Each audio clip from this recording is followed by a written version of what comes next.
अस्सलामु अलैकुम वरहमतुल्लाहि वबरकातुहू। राहत सेहत शफ़ाख़ाने की जानिब से छोटे छोटे नुस्खे आम किए जाते हैं जो मुज़ीर असरात से पाक होते हैं। ये नुस्खा मुज़ीर असरात से पाक बेहतरीन नुस्खा है, इस्तेमाल कीजिए, हमारे हक़ में दुआ दीजिए। ताल मखाना, छोटे छोटे काले दाने पानी में डालने के बाद में एक आधा घंटे के बाद एकदम सफ़ेद सफ़ेद चिकने चिकने बड़े बड़े हो जाएंगे। आप बखूबी वाकिफ़ होंगे, अक्सर लोग शरबत में इसे इस्तेमाल करते हैं। ताल मखाना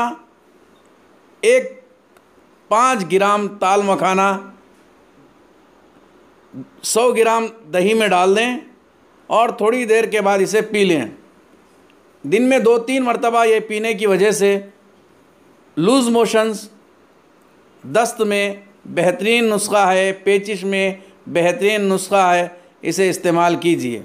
ताल मखाना और दही, ताल मखाना 5 ग्राम, दही 100 ग्राम। 100 ग्राम दही में 5 मिनट तक या 10 मिनट ताल मखाना रखिए। बाज़ औक़ात एक आधा घंटा भी रख सकते हैं आप। रखने के बाद इसे इस्तेमाल कीजिए।